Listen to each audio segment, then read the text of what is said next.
दोस्तों, जैसे कि आपको मालूम है कि कल प्रेस कॉन्फ्रेंस के जरिए महागठबंधन की तरफ से सीएम का चेहरा अनाउंसमेंट कर दिया गया। यानी कि अगर महागठबंधन बहुमत हासिल करती है, बहुमत तक पहुंचती है, तो उधर से तेजस्वी यादव को सीएम बनाया जाएगा, वो लीड करेंगे।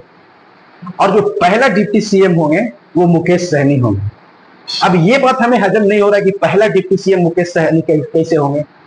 वही मुकेश सहनी जो 2020 में विधानसभा का इलेक्शन हार गए थे। उनकी जो सियासी करियर है वो बहुत छोटी है, वो ये पद डिजर्व नहीं करते, फिर भी उन्हें पहला डिप्टी सीएम का चेहरा बनाया गया इलेक्शन से पहले। और दो और डिप्टी सीएम बनाए जाएंगे अलग अलग दल से, यानी कि राजद और कांग्रेस से, अल्पसंख्यक में से किसी, वो इलेक्शन के बाद।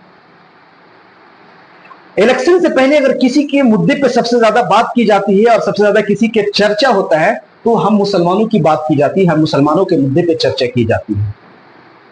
और हमारे इलेक्शन से पहले हम मुसलमानों के लिए इतने लोग हमदर्द हो जाते हैं जिसका कोई हिसाब नहीं। लेकिन जैसे ही हम इलेक्शन खत्म होता है उसके बाद अगर सबसे ज्यादा किसी को साइडलाइन किया जाता है, दरकिनार किया जाता है, तो मुसलमानों को ही किया जाता है।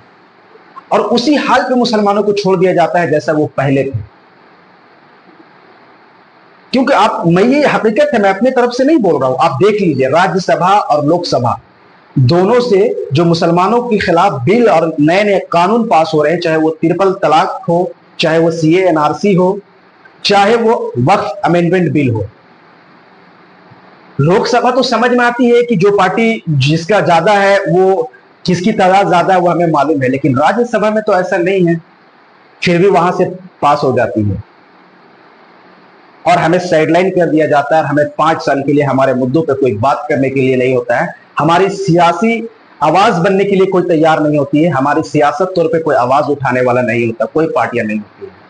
और मुसलमान सियासत का वो यतीम बच्चा है जिसे इलेक्शन से पहले तो गोद लिया जाता है, लेकिन इलेक्शन के बाद उसे फिर से यतीम खाना छोड़ दिया जाता है, यानी कि फिर से साइडलाइन कर दिया जाता है। लेकिन अब वक्त बदल चुका है, अब सियासत बदल चुकी है, अब हमें हक की बात करनी है, अब हमें बराबरी की बात करनी है। अब हक और बराबरी की बात होगी, अब दरी बिछाने की बात नहीं होगी। अब हमारा हक चाहिए, क्योंकि हमारा हक क्या है वो हम मुसलमानों को पता हो चुका है कि हमारा सियासत क्या है और हमारी सियासी ताकत क्या है। अगर हम एकजुट हो जाए तो किसी को भी कुर्सी पे बैठाने का दम खम रखते हैं और किसी को भी जमहूरियत तरीके से कुर्सी से उखाड़ के फेंकने का भी दम और खम रखते हैं। हमारी क्या ताकत है, हम मुसलमानों की क्या औकात है और हमारी सियासी तौर पे कितना ताकत है वो हम मुसलमानों को पता हो चुका है कि हम जिसे चाहे उसे तख्त का बादशाह बना सकते हैं और जिसे चाहे उस तख्त से